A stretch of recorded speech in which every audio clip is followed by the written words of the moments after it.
안개가 너무 자욱해서 그 앞이 잘 보이지 않았는데 순간적으로 비상벨이 울리기 시작했습니다. 비상입니다. 비상입니다. 너무나 큰 빙하가 눈앞에 있는 것입니다. 안에 있었던 모든 사람들이 아무리 노력해도 이 큰 배가 돌이킬 수 없을 만큼 가까이 왔기 때문에 이제는 정면으로 충돌을 해야 했습니다. 빙산과 부딪힌 이 큰 배, 이 배는 어떻게 됐을까요? 세상의 여러 이야기들과 드라마나 영화는 반드시 이 배는 추락하거나 파산되어 깊은 바다에 빠져야 정상인데, 이 사람의 꿈속에서는 이 배가 너무나 큰 빙하를 뚫고 지나가 버린 것입니다. 이 이야기는 가력 뽑은 기별 1권에 나온 화인 여사가 꾼 꿈입니다. 그럼 이 빙하는 무엇이고 이 배는 도대체 무엇일까? 너무나 궁금했던 화인 여사가 하나님께 질문합니다. 그런데 그 배를 운전하고 있는 사람이 누구인가를 찾아보니 예수님이 선장이셨던 것입니다. 세상의 여러 오류들과 여러 문제들로 비상이라고 하는 소리에 함께 예수님이 배에 탄 사람들에게 외쳤습니다. 대처하라. 그런데 그 대처하는 방법은 배를 떠나는 것이 아니라 그 배를 더 굳게 붙들고 선장을 굳게 믿으라는 말씀이었습니다. 그 이어지는 영감의 글을 함께 보겠습니다. 배와 빙산은 정면 충돌했다. 충돌하는 힘에 성객들은 격렬하게 흔들렸으나 생명을 잃은 사람은 한 사람도 없었다. 우리들의 선장이신 주님께서는 대처하라는 음성을 들었다. 나는 나의 의무가 무엇임을 알았으며 단 한순간도 지체할 수 없었다. 결정적인 행동을 취해야 할 시기가 왔다. 나는 지체 없이 대처하라는 명령에 순종하여야만 한다. 아멘입니다. 이번 주에 제가 읽었었던 영감의 글의 말씀이었어요. 얼마나 감사한지 몰라요. 세상은 빙하와 부딪히는 비상사태라고 하면 빨리 배에서 뛰어내리라고 이야기할 것입니다. 그러나 우리 예수님께서는 그 배에 머물러 있으면 이 배가 저 빙하를 무너뜨릴 것이라고 우리에게 약속해 주셨습니다. 그것이 오늘 우리가 성경에서 읽고 있는 하나님의 약속의 말씀임에 감사를 드립니다. 우리가 함께 예언의 말씀을 공부하고 있어요. 제가 사실 6월부터 요한계시록을 제대로 공부하려고 열심히 준비하던 중에 지난 일요일에 아주 많이 아팠어요. 뭔가를 열심히 하려고 하다 보니 세상의 여러 가지 무거운 짐들이 저를 짓누르는 것을 경험하게 되었습니다. 그러나 거기에 무너지지 않고 여전히 열심히 준비하고 있습니다. 그래서 우리 성도님들이 함께 제가 최근에 가장 많이 들었던 말씀 중에 하나는 비대면 전도를 어떻게 하면 좋을까요? 순서대로 어떤 말씀을 전해야 할까요? 라고 하는 이야기를 많이 질문을 받았어요. 우리 은하숙 교회도 이제 전도회를 한다고 해서 사람을 초청하는 게 쉽지 않은 시대가 찾아왔잖아요. 그럼 어떻게 우리가 말씀을 전할 수 있을까? 저기 열매나무에 우리가 앞으로 6개월 동안 펼쳐지게 될 예언의 말씀인 요한계시록이 1강부터 26강까지 준비가 되어 있습니다. 그 말씀들을 매주 듣든지 안 듣든지 기도하는 마음으로 보낼 수 있는 한 사람씩을 기도하는 마음으로 정하십시오. 그 사람이 26주의 시간이 지난 이후에 하나님의 음성을 들을지 안 들을지는 하나님께서 역사해 주실 것입니다. 그러기 위해 우리가 기도하면서 한 주간 동안 준비하셔서 다음 주 안식일에는 우리 열매나무에 적을 한 명의 구도자의 이름을 적으려고 계획하고 있습니다. 우리가 할 수 있는 것은 아무것도 없어요. 세상의 큰 문제와 배가 부딪히려 할 때 그 배가 전혀 이길 수 없을 것 같이 보이지만 하나님은 약속의 말씀을 통해 하나님은 승리케 하시는 분임을 우리에게 확인시켜 주실 것을 믿습니다. 성경은 전체가 역사와 교훈과 예언이 균등하게 3분의 1씩이 정리되어 있는 책입니다.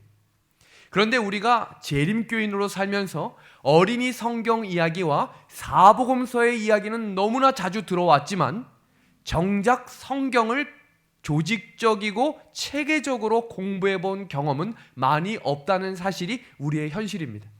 매번 들었던 예와 매번 들었던 이야기들을 반복해서 듣고 있지만 결국 성경에서 영감의 글과 사단과 하나님의 싸움의 대쟁투의 핵심적인 쟁투는 예언의 말씀과 하나님의 계명을 마음에 새겨둔, 그래서 예수 그리스도의 믿음으로 말미암는 의를 마음에 온전히 새겨둔 그리스도인들을 사단은 마지막 공격 대상으로 삼을 것입니다. 지금 보시는 이 그림을 보시면 예언서 대표적인 다니엘서와 요한계시록에 나오는 대부분의 예언들이 다 성취됐습니다. 그래서 이제는 99%가 성취되고 나머지 1%의 예언만 성취되면 끝이 납니다. 그 네 가지가 제가 몇 번씩 반복하는 이유는 너무나 중요하기 때문에 들어도 우리가 계속 반복해서 들어야 되는 내용이기 때문입니다. 짐승의 표 환난과 일곱 재앙과 아마겟돈과 이 일들과 동시다발적으로 일어나는 마지막 일곱 재앙 끝에 예수님의 재림이 일어나는 이야기가 계시록 13장부터 22장까지 마지막 파트에 나온 핵심적인 내용입니다. 그런데 여기서 중요한 것은 잠시 우리가 살필 내용 중에 짐승의 표 환난은 도대체 일요일 휴업령은 언제 오는가라고 하는 것을 살필 텐데요.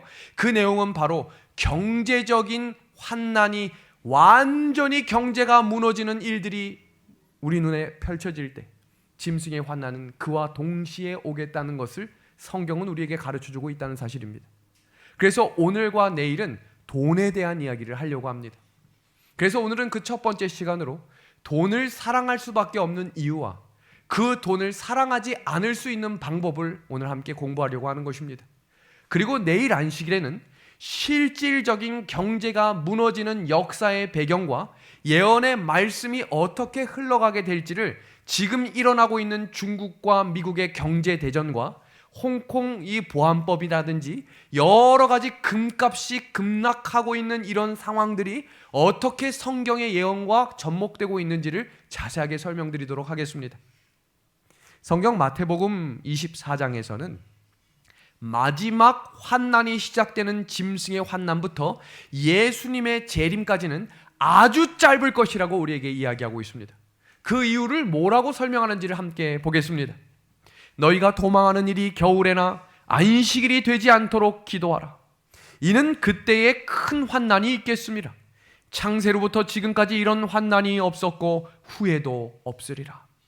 그날들을 감하지 아니하면 모든 육체가 구원을 얻지 못할 것이나 그러나 택하신 자들을 위하여 그날을 감하시리라. 아멘. 하나님께서 하나님의 백성들을 위해 마지막 환난이 일어나는 시점부터 예수님의 재림의 그 시간을 감해 주시겠다고 약속해 주셨습니다. 그래서 우리는 마지막 때의 사건들의 주의를 두며 이 시간 우리가 이 시대를 살아가는 우리들이 어떤 자세를 취해야 할지를 다시 한번 점검해 봐야 하겠습니다. 재난과 지진과 온역이 일어나는 이 시점에 사람들은 경제가 크게 흔들리는 것을 경험할 것인데, 경제가 흔들린다는 말이 무슨 말이냐면 우리가 너무나 좋아하는 이 종이 지폐 10,000원, 20,000원, 10달러, 100달러 이 돈들이 완전히 휴지 조각이 되는 때가 온다는 얘기입니다. 아무리 은행에 돈이 많고 지금 집에 돈을 금고에 100억 쌓아놓으신 분 혹시 계신가요? 와, 안 계시네요. 그런 분들도 있다고는 들었어요. 그런데 우리가 대부분 돈을 어디에 입금을 해나요? 은행에. 그리고 그 돈이 있음을 우리가 스마트 뱅킹이나 여러 뱅킹들의 숫자로 되어 있는 것을 우리가 확인을 하며 때로는 마음의 안심을, 때로는 마음의 근심을 하게 되잖아요. 그런데 이런 일들이 아무 쓸모없는 일로 바뀌겠다는 것입니다. 왜요? 그 종이가 휴지 조각이 된다는 얘기입니다. 그게 경제적으로 무너지는 것의 예언의 확신입니다. 그러면 우리가 여태까지 일요일 휴업령이라든지 아마겟돈 전쟁에 대해서는 배웠지만 이 돈이라고 하는 것을 우리가 왜 사랑할 수밖에 없었는지에 대해서는 살필 수 없었습니다. 그것을 성경적인 내용으로 하나씩 살펴보겠습니다. 로마서 12장 2절의 말씀입니다. 너희는 이 세대를 본받지 말고 오직 마음을 새롭게 함으로 변화를 받아 하나님의 선하시고 기뻐하시고 온전하신 뜻이 무엇인지 분별하도록 하라. 아멘입니다. 지금 이 본문의 말씀을 읽으실 때 어떤 단어들이 들어오세요? 저는 항상 이 구절을 강조할 때 이 세대를 본받지 말아라 라고 하는 말씀을 강조했던 설교를 했는데, 오늘은 그 뒷부분에 나온 붉은 글씨를 강조하려고 합니다. 온전하신 하나님의 뜻이 무엇인지 분별해야 한다는 것입니다. 지금 이 세대가 가장 사랑하는 1위가 무엇일까요? 돈입니다. 제가 얼마 전에 미용실에 방문을 했는데 그 미용실이 원장님이 바뀐 거예요. 그러니까 새로 개업을 했다는 이야기겠죠. 제가 근데 그 그림을 보고 깜짝 놀랐어요. 화분에 저희들도 개업을 하거나 어디 방문을 갈 때 이렇게 하면 하나님의 축복이 함께하기를 바랍니다 라고 이렇게 해서 보내는데, 거기에 뭐라고 쓰여 있었냐면 돈 세다가 잠드소서 이렇게 되어 있는 거예요. 그래서 제가 우리는 성경적으로 잠든다고 하면 죽는다고 하는데 돈 세다가 잠드란 말인가 라고 생각을 했다가 여쭤봤더니 그 말이 아니라 돈을 세다가 잠이 들 만큼 돈을 많이 벌어라 이 뜻이더라고요. 제가 그래서 한번 인터넷상에 이렇게 관련된 게 뭐가 있나 찾아봤더니 너무나 많은 이야기들이 돈과 관련돼 있었다는 사실입니다. 한번 볼까요? 작으니까 제가 읽어드릴게요. 돈 세다가 손가락 아플 때까지. 아멘 안 해주셔서 감사합니다. 두 번째, 돈 세다가 밤새라. 세 번째가 이거 제가 똑같이 이제 본 거예요. 돈 세다 잠드소서. 왜 사람들은 우리가 새해에도 서로 이렇게 덕담 인사를 나눌 때 많이 인사하는 내용들이 뭐예요? 올해는 돈 많이 버셔야 해요. 번창하세요. 대박 나세요. 라고 하는 이야기가 마음속에서부터 사람들 모두는 돈에 대한 생각으로 가득 차 있다는 것입니다. 그런데 문제는 교회 안에도 그 생각이 가득하다는 거예요. 왜 사람들이 돈을 좋아할까? 그 이유를 찾아보니 다음과 같았습니다. 돈이 없으면 생명을 유지할 수 없기 때문에 돈은 필요한 것입니다. 두 번째는 좀 더 좋은 조건 속에서 살기 위해 돈이 필요하다는 것입니다. 그래서 물질을 많이 소유하고 싶은 본능적인 욕구가 있는 것입니다. 1학년 윤예섭이도 돈을 사랑합니다. 얼마나 돈을 좋아하는지 몰라요. 본능인 거예요. 하물며 3학년 윤태섭은 얼마나 더 사랑할까요? 그렇다면 우리는 어떠냐는 것입니다. 본능이라는 겁니다. 네 번째입니다. 다른 사람들로부터 존중받고 싶은 마음이 있다는 것입니다. 이것을 세 글자로 줄여 영향력이라고 말합니다. 권력이나 명예는 얻기가 쉽지가 않아요. 국회의원 한 번 되려고 해도 정말로 많은 사람들이 무너지고 망했다는 이야기 들어보셨죠? 그만큼 한 번 되기가 어려운 거예요. 그런데 졸부라는 이야기 들어보셨어요? 부자가 일단 되면 사람들한테 영향을 끼칠 수 있는 세상이 돼버렸기 때문에 다른 사람들한테 영향을 한번 끼쳐보고 싶어 돈을 사랑하게 된다는 것입니다. 다섯 번째는 인생을 좀 더 즐기며 살고 싶은 쾌락적 욕구가 있습니다. 2000년대 전후로 이 변화가 일어난 한 가지는 비행기를 타는 숫자가 엄청난 숫자로 늘어났다는 것입니다. 누구나 할 것 없이 비행기를 타고 누구나 할 것 없이 해외에 가서 그 즐거움과 그 쾌락을 경험하기 시작했습니다. 여섯 번째는 자녀들이 고생하지 않도록 살기 위해 오늘도 부모님들이 투잡, 쓰리잡을 하며 밤이 새도록 일을 하며 과로사로 죽는 일들이 일어나기 시작한 것입니다. 그리고 마지막 일곱 번째는 자기 만족 혹은 중독성이라는 말을 주목하셔야 합니다. 중독성이라는 말은 죄란 말이에요. 그렇게 돈을 사랑할 수밖에 없는 이유, 그러니 성경에서도 돈에 대한 이야기를 끊임없이 하고 있겠죠? 성경과 예언의 신 이 두 권의 책은 우리에게 명확한 두 개의 단어를 반복하고 있다는 말입니다. 성경은 하나님의 나라와 하나님의 언약에 대해 강조하며 그 언약을 율법이라고도 이야기하고 그것을 믿음으로 말미암는 의라고도 이야기하며 사단은 태초부터 지금까지 그 율법을 무너뜨리기 위해 하나님과 씨름하며 사람을 미혹하고 있다고 계속 살폈습니다. 영감의 글도 그 하나님의 나라와 하나님의 언약을 한 단어로 정리하면 사랑인데, 하나님의 사랑이 잘못되어 있음을 어떻게 해서든지 사람들로부터 설득하기 위해 하나님과 사단은 사람을 가운데 두고 끊임없이 선악의 대쟁투가 일어나고 있음을, 그래서 여전히 하나님은 승리하실 것이고 하나님은 최후의 승리자가 될 것임을 우리에게 강조하고 있는 이야기가 영감의 글에 강조하고 있는 핵심 내용입니다. 그 한 장면이 출애굽기 32장에 기록되어 있습니다. 모세 목사님을 따라 200만 명이나 되는 숫자들이 출애굽을 시작했습니다. 너무나 기쁜 마음으로 건너왔지만 3일이 채 되지 않아 그 사람들의 입술을 떠나지 않았던 것은 바로 불평과 불만이었습니다. 저는 춘천은하수교회가 감동적으로 건축될 것을 믿습니다. 그리고 그 건축이 끝남과 동시에 이 교회는 부흥하고 발전했으면 좋겠지만 또 다른 시험과 어려움은 찾아올 것입니다. 왜냐하면 사단도 일하기 때문입니다. 그때 기억하셔야 될 것은 성경에서 불신과 불평하는 사람치고 하나님의 은혜와 복을 받았던 사람들은 없다는 사실을 우리는 기억해야 합니다. 그런 과정 속에 하나님의 말씀, 하나님의 율법의 계명을 받기 위해 시내산에 모세 목사님이 올라갔습니다. 그렇게 불평하고 그렇게 불신하며 그렇게 못살게 굴었던 한 목사님이 여태까지 함께했던 그분이 40일 동안 눈에 보이지 않자 이 사람들이 마음이 불안해지기 시작했습니다. 그래서 어떤 일이 벌어졌어요? 지금 마지막 보이시는 이 사진의 장면 기억나시나요? 송아지는 송아지인데 무슨 송아지를 만들었죠? 금송아지를 만들었다는 게 중요합니다. 왜 하필이면 금송아지일까요? 은송아지 만들면 안 되나요? 다른 거 만들어 더 강력한 철로 만드는 거 만들면 안 될까요?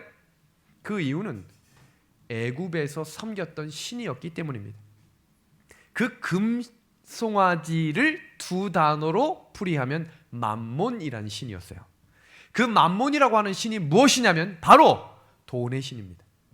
돈을 더 벌기 위해 돈을 갖다 바쳐야 하는 신, 그것이 이스라엘 백성들이 수백 년 동안 반복해서 지켰던 신이었어요. 그것을 저버리지 못했다는 것입니다. 침례를 받고 교회를 다녀도 사람들의 마음을 떠나지 않는 신, 돈의 신이었던 거예요. 그래서 뭐라고 이야기하나 한번 볼까요? 성경은 이렇게 이야기합니다. 우리를 위하여 우리를 인도할 신을 만들라. 지금 눈앞에 구름 기둥과 불 기둥이 있거든요. 하나님이 있었지만 그들은 뭐라고 이야기했냐면 돈의 신이 우리에게 더 필요하다. 중요한 게 뭐냐면요, 출애굽을 해서 광야에선 돈 쓸 일이 없었어요. 그런데 왜 돈의 신이 필요했을까요? 본능이었습니다. 그래야 안심이 됐고, 그래야 행복했다고 생각했고, 그래야 위로가 된다고 생각했기 때문입니다. 그래서 많은 성도들은 지금도 일을 하는 겁니다. 하나님이 분명히 쉬라고 말씀하셨고 이날은 주의 날이라고 말씀하셨지만 내 삶을 내가 책임지기 위해 사람들은 안식일을 내려놓는 것입니다. 그리고 만든 신이 바로 돈의 신이었던 것입니다. 여기 한 어린 아기가 울고 있습니다. 아기는 왜 울까요? 배고파서 울고요? 엄마가 없어서 울고요? 자고 싶어서 울어요. 우리처럼 말입니다. 우리의 삶에 돈이 마를 때가 있을 것입니다. 그게 언제냐면 경제가 메마르겠다고 했던 마지막 때의 사건입니다. 그때 우리 눈에 눈물이 날 것입니다. 그때 기억하셔야 될 것이 있어요. 그때 하나님이 가라는 곳으로 가야 합니다. 그때 선택해야 되는 중요한 시기가 올 것인데 지금 그 훈련을 해야 풀문불 앞에 섰던 다니엘의 세 친구의 훈련이 우리에게 반복될 수 있다는 것입니다. 중요한 결정, 돈을 앞에 두고 하나님의 영광을 위해 선택할 것인가, 나와 내 가족을 위해 선택할 것인가를 지금 하나님은 훈련하기를 원하신다는 것입니다. 그런데 이 출애굽기 32장 뒤에는 사단이 일하고 있었다는 사실입니다.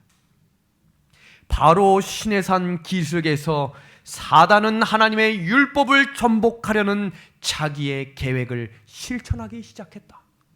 그렇게 해서 그가 하늘에서 시작한 똑같은 사업을 추진하였다. 광분하고 흥분한 사람들이 아론을 찾아와 이야기합니다. 우리를 위하여 우리를 위한 신을 만들라. 돈의 신을 만들라. 그때 아론은 성경에서 기도했다는 이야기가 없어요. 하나님께 무릎을 꿇었다는 이야기가 없어요. 하나님께 의견을 여쭈었다는 말이 없어요. 그때 아론은 오늘은 하나님의 날이니 하나님 앞에 예배를 드리자라고 이야기하며 돈의 신 앞에 경배를 시작했습니다.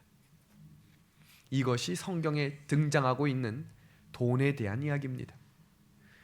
지금 여기 숫자가 나오는데요, 한번 생각해 보세요. 215, 218, 2084, 38대 16. 이게 무슨 이야기인지 하나씩 설명드리겠습니다. 신약 성경에는 믿음이라고 하는 말과 관련된 성경 구절이 215번이 나옵니다. 그럼 218번이 나오는 성경 구절은 뭘까요? 믿음만큼 중요한 거겠죠? 뭘 것 같으세요? 기도, 말씀, 하늘나라, 천국, 뭘까요? 구원입니다.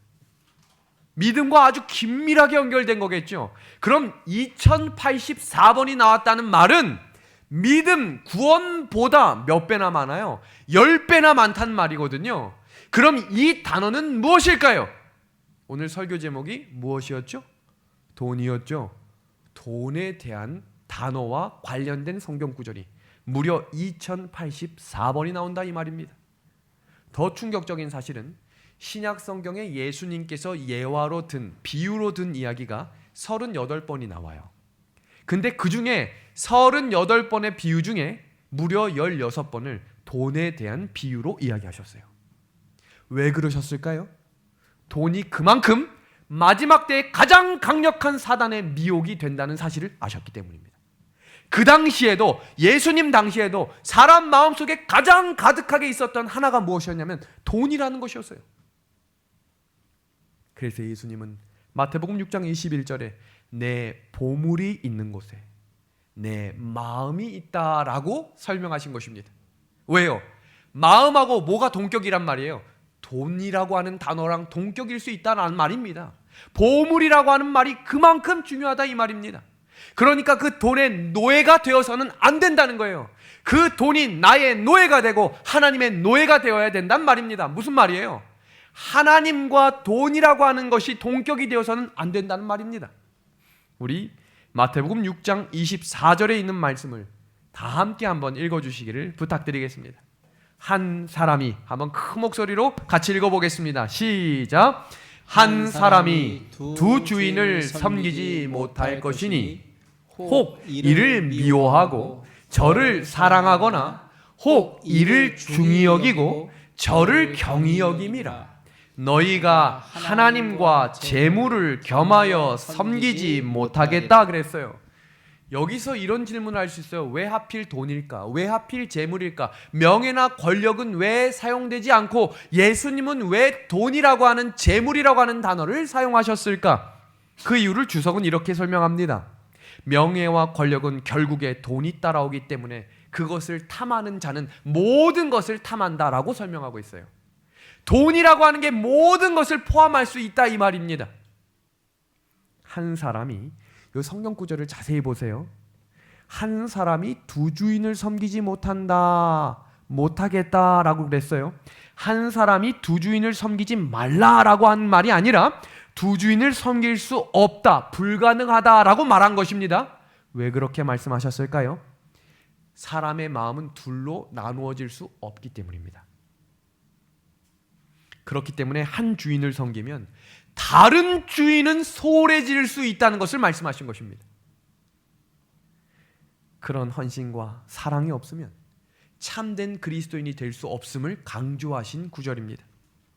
그런데 여기서 중요한 것은 두 주인이라고 했는데 하나님하고 동격으로 쓰인 단어가 뭐예요? 돈이라는 말이 무서운 겁니다. 하나님과 동격으로 비유로 설명하신 게 뭐냐면 돈과 하나님은 함께 할 수 없다 이 말입니다. 이 말씀을 영어 성경으로 읽으면 더 충격적인데 그 단어가 바로 맘몬이라고 하는 단어였어요. 그럼 맘몬이라고 하는 단어가 무엇인가 한번 보겠습니다. 마태복음 6장은 하나님을 상대로 싸우는 사단의 신이 바로 맘몬이라고 설명하고 있는데요.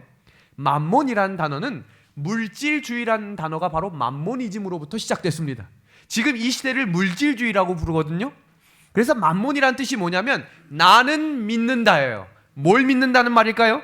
재물을 소유하는 것을 넘어서서 뭘 믿는 거예요? 돈을 믿는다는 것입니다. 돈이 힘이고 돈이 권력이고 돈이 명예며 돈이 나를 지킬 것이다. 이 문제 또한 누가 해결해 줄 것이다? 돈이 해결해 줄 것이다. 돈이 신이 되는 것입니다. 그걸 맘몬이라고 이야기한다는 것입니다.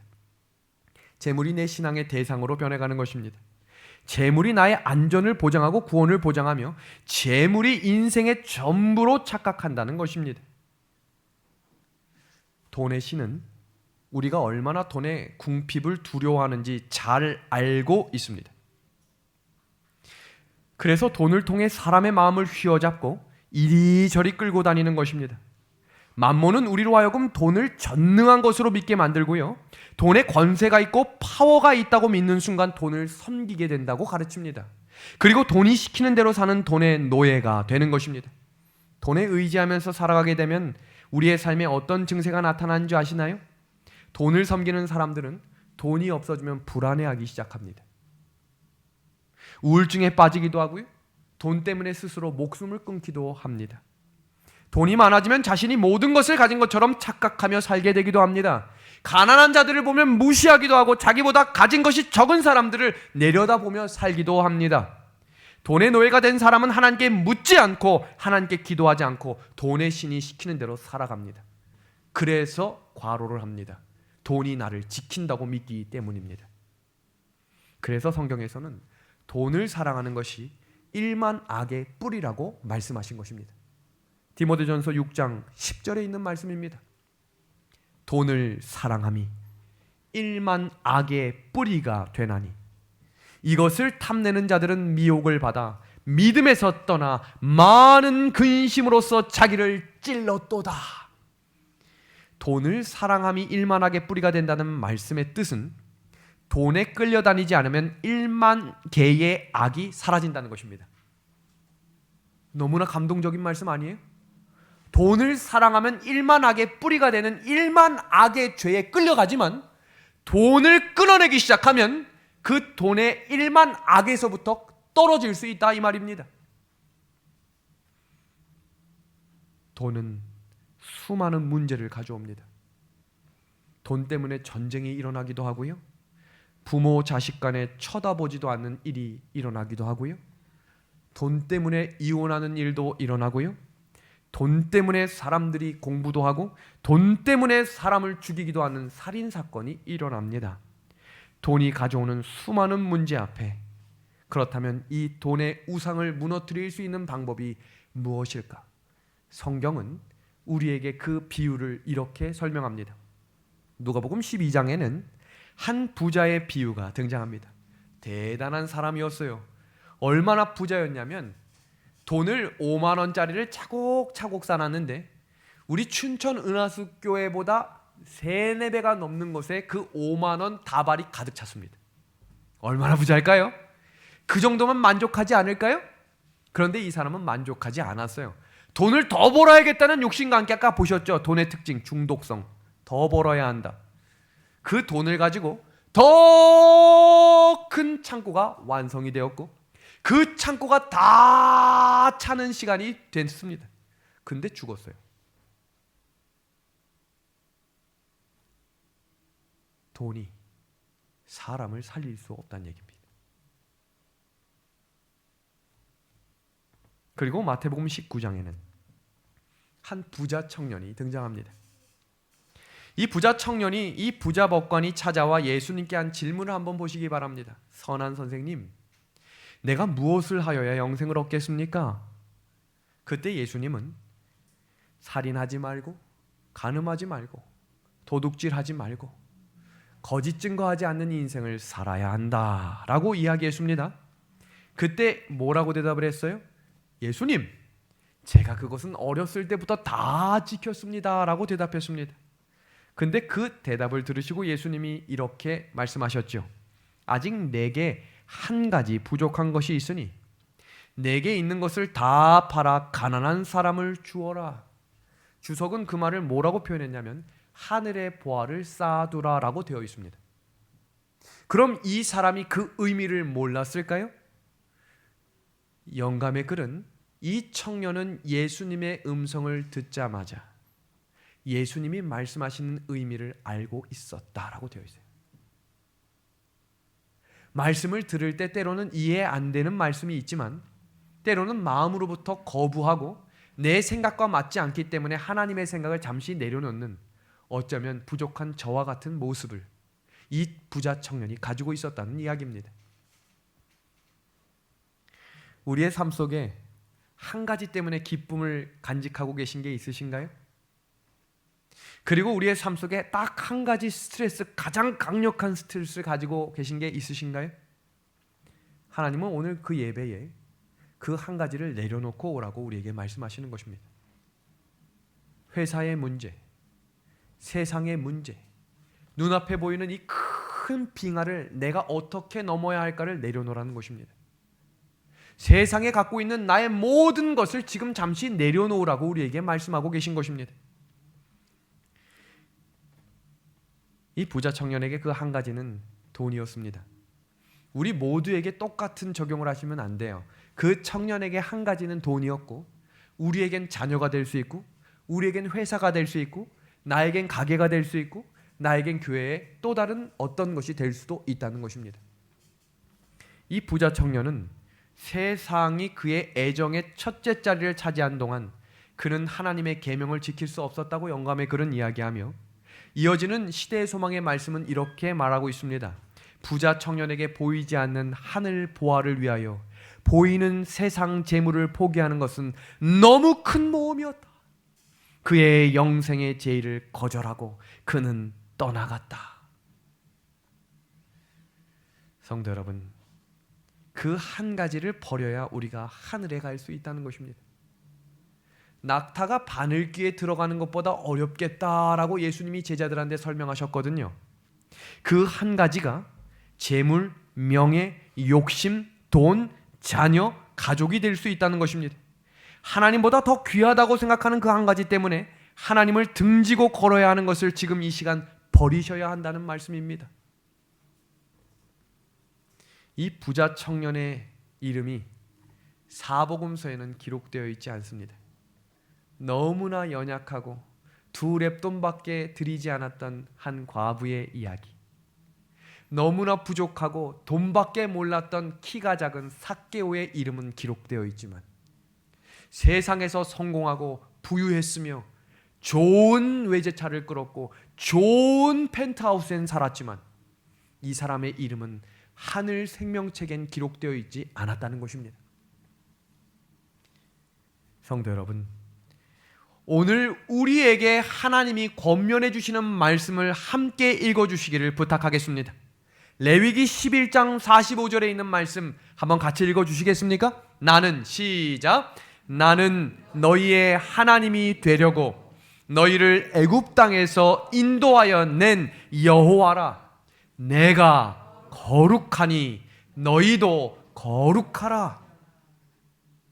마태복음 5장 48절에서는 이 똑같은 말씀을 아버지의 온전하신과 같이 너희도 온전하라 라고 이야기합니다. 이 말을 들으실 때 좋으세요? 부담이 되세요? 최선을 다하라 라고 되어 있으면 좋겠어요. 너는 하나님을 닮기 위해 최선을 다하라. 근데 뭐라고 되어 있어요? 하나님이 거룩하니 너희도 거룩하라 그랬어요. 진실하고 거짓이 친구가 될 수 있을까요? 어제 저녁에 잠을 자려고 들어 넣었는데 예섭이가 초등학교에 입학한 지 이틀째 됐잖아요. 그래서 제가 물어봤어요. 친구 사귀었니? 그랬더니 아니. 그랬더니 옆에 있었던 형님이 친구 사귀는 법을 열강을 해주는 거예요. 잘 들어. 내가 친구 사귈 수 있는 방법을 알려줄게. 첫째, 한 친구에게 가서 친한 척을 해. 그리고 이름을 물어봐. 그리고 그 친구하고 마음이 맞으면 친해질 수 있어. 여기서 중요한 건 그 친구가 많으면 더 좋아.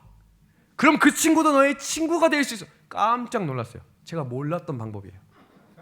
그거를 3학년 첫째 아이가 알고 있는 것입니다. 그러니까 둘째가 뭐라고 했는지 아세요? 모르겠는데. 근데 제가 그때 딱 깨달은 한 가지는 맞아요. 정답입니다. 사람은 마음이 통하고 비슷하면 친구가 되는 거예요. 그래서 성경은 하나님이 거룩하니 너희도 거룩하라라고 하신 이유가 하나님은 거룩하지 않는 자리에 가실 수가 없어요. 그래서 우리가 거룩한 자리에 가야 하나님을 만날 수 있기 때문에 하나님은 우리에게 거룩하라고 말씀하신 것입니다. 그 뜻이 바로 오늘 우리가 읽었던 본문 구절에 로마서 12장 2절의 말씀입니다.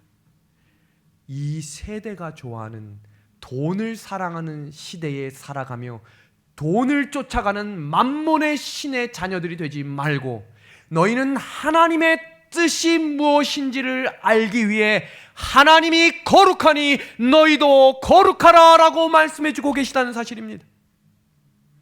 그렇다면 하나님의 뜻이 무엇인지를 알아야겠죠?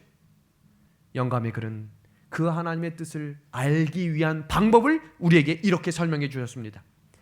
자신의 즐겁게 하는 견해로 사물을 보기 원하는 자는 주의 길이 분명하지 않다. 그 길은 인간의 성정으로 볼 때에 어둡고 기쁨이 없어 보인다. 그러나 하나님의 법도는 자비의 법도요, 그 결국은 구원이다. 자기의 기쁨을 위해 달려가고 자기 가족만을 위해 달려가며 이기적인 마음으로 이 세상을 살아가는 사람은 하나님의 뜻을 알 수 없다 이 말입니다. 선택의 기로에 있을 때 손해의 자리를 선택할 수 있기를 하나님은 우리에게 권면하고 있는 겁니다. 이번 주에 혹시 손해 보셨습니까? 하나님이 채워주실 줄로 믿기 바랍니다. 혹시 나의 삶 가운데 그 손해 때문에 억울한 일을 가지고 마음에 병이 드신 분이 계십니까?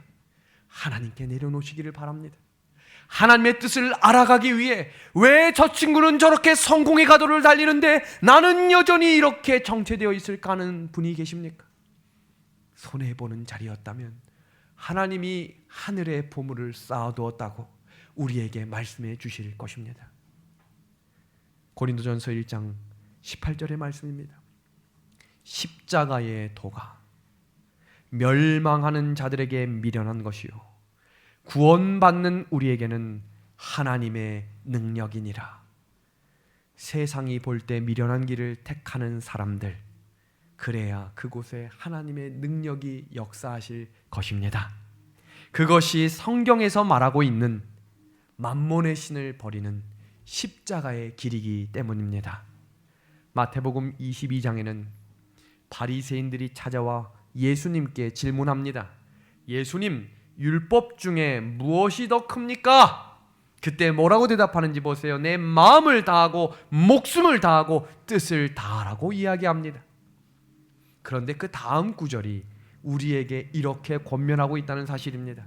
이것이 크고 첫째 되는 계명이요 둘째도 그와 같으니. 그 말은 무슨 말이에요? 하나님의 계명의 크고 작음을 사람이 정해놓은 거예요. 그런데 하나님께서는 이 모든 계명이 하나로 정리될 것인데 하나님은 사랑이다. 그 하나님이 전적으로 너희를 사랑하고 있으니 너희도 전적으로 하나님을 사랑해 달라고 우리에게 말씀해 주는 것입니다. 어떤 분들은 이렇게 얘기하세요. 내 마음을 다하고 내 뜻을 다하는 것까지는 좋은데 하나님 목숨까지 드리긴 좀 그런데. 하나님이 우리를 위해 목숨을 바치셨어요. 그래서 그 사랑이 무엇인지를 우리가 깨닫기를 기대하고 계신 것입니다. 성도 여러분, 그 하나님과 돈을 바꾸지 마시길 바랍니다. 마지막 시대의 마지막 예언 중에 경제가 무너지고 모든 돈이 휴지 조각으로 변하게 될 때 하나님은 우리에게 그 일들이 일어나기 전에 해야 할 일들을 영감의 글을 통해 말씀해 주셨습니다. 청지기에게 보내는 권면입니다. 그들은 재물을 영혼 구원을 돕기 위하여 하나님의 사업에 투자함으로 또는 궁핍한 자를 구제함으로 말미암아 그들은 선한 사업에 부하게 된다. 이것이 장래의 자기를 위하여 좋은 터를 쌓아 참된 생명을 취하는 것이다. 이것이 안전한 투자임이 밝혀질 것이다. 돈을 지혜롭게 사용하라는 것입니다. 예수님께서 보물을 하늘에 쌓아두라라고 하는 이 의미는 이 땅에서 재물을 쓸 때 두 가지를 위해 사용하라고 하셨어요. 선교하는 일과 어려운 이웃들을 돌보는 일입니다. 혹시 재난 기본소득으로 온 가족이 한우를 먹는 일에만 쓰시진 않으셨나요? 온 가족이 우리 가족만을 위해 사용한 것은 아닌가요? 어려운 사람들을 위해서도 기부하십시오. 교회 선교 활동을 위해서도 사용하십시오. 하나님이 그 일들이 만몬신을 저버릴 수 있는, 만몬신을 깨트릴 수 있는 방법이라고 설명해 주셨기 때문입니다. 이어지는 글입니다. 그리하여 세상의 재물이 소멸될 마지막 날 하늘의 보물을 쌓아둔 사람은 그의 생애에서 얻는 것을 바라보게 될 것이다. 이 세상에 든 돈이 영원하지 않다는 것입니다. 두 사람을 비교합니다. 누가복음 18장과 누가복음 19장은 연결되어 있는 장이에요. 부자 청년 이야기 바로 다음에 나오는 이야기가 삭개오의 이야기예요. 둘은 똑같이 부자였어요. 한 사람은 존경받는 부자, 한 사람은 업신여김을 받는 부자. 그러나 결국 두 사람은 부자였습니다. 이 세상이 말하는 정말 다 가진 사람들이었어요. 그러나 침례 요한의 설교를 들은 두 사람의 태도는 달랐습니다. 회개하라, 천국이 가까웠다. 하나님의 나라가 가까이 오고 있다라는 말씀을 두 사람이 들었지만 한 사람은 여전히 없어질 돈을 마음에 새겨두고 그 돈을 마음에 간직한 채 하나님을 떠났습니다. 그런데 그 시간 업신여김을 받았던 부자 삭개오는 마음에 임하시는 성령의 음성을 기쁨으로 받아들이고 예수님을 만나기 전까지 자신이 가졌던 모든 잘못된 얻은 탐욕으로 얻은 돈들을 다 돌려주기 시작합니다. 이것이 이 시대를 살아가는 우리에게 필요한 자세입니다. 회개하는 것으로 끝나는 것이 아니라 부정직하게 얻은 돈과 남에게 속여 얻은 돈들, 아직 하나님께 정직하게 내지 못한 11금과 각종 예물들을 하나님께 정직하게 드리셔야 합니다. 이것이 이 시대를 살아가는, 마지막 시대를 살아가는 삭개오의 이야기입니다. 예수님이 삭개오와 만났던 그때는 바로 돌아가시기 일주일 전이었어요. 그때 삭개오가 그 기회를 놓쳤다면 아마 성경의 삭개오는 키가 작은 난쟁이로 기록되었을 것입니다. 그러나 그의 이름이 성경에 기록된 이유는 성령의 음성을 받아들이고 회개했기 때문입니다. 오늘 말씀을 마무리하며 영감의 글을 같이 몇 구절 보도록 하겠습니다. 환난의 때에는 가옥과 토지도 성도들에게 쓸모없는 것이 될 것이다. 이는 그들이 폭도들이 노도처럼 들이닥치기 전에 피해 달아나야 할 것이기 때문이다. 그리고 그때에는 그들의 소유를 현대의 진리를 전하는 사업에 쓸 수 없게 될 것이다. 아멘입니다. 성도 여러분, 롯의 처는 구원받은 사람이었지만 돌아보지 말라고 하는 하나님의 음성을 거절하고 놔두고 왔던 돈이 아까워 돌아봤기 때문에 소금 기둥이 된 것입니다. 돈을 사랑하지 마십시오. 돈을 섬기는 인생이 되지 마십시오. 지금 우리가 해야 할 훈련입니다. 하나님께 사용될, 어려운 이웃들께 사용될 사람들을 살리는 일을, 선교에 사용되는 일에 우리의 돈을 하나님께 드리십시오. 그리스도의 은혜를 통하여 사람의 마음속에 하늘을 향해 가고자 하는 욕망을 불러일으키는 모든 언행과 곧 그리스도와 같은 품성에 이바지하는 모든 노력은 하늘의 보물을 쌓고 있는 것이다. 하나님의 형상대로 형성된 품성은 우리가 이 세상에서 내세로 가져갈 수 있는 유일한 보물이다. 하나님의 말씀을 들은 귀한 하나님의 하늘 가족들이시여, 오늘 성령이 들려주시는 음성을 거절하지 마시고 하나님의 말씀을 순종함으로 하나님께 나아가는 믿음의 가족들이 되기를 우리 주님의 이름으로 축원합니다.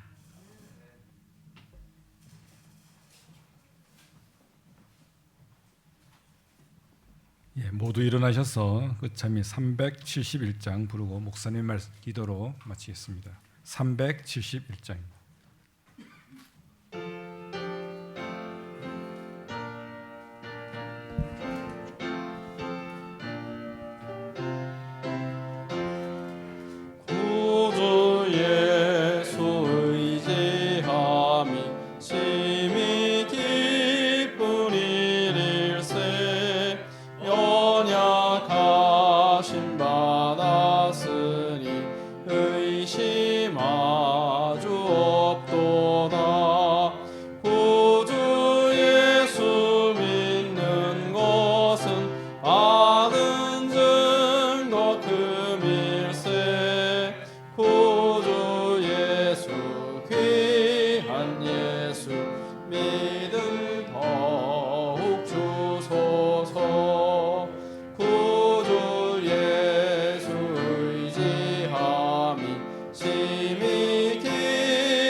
없이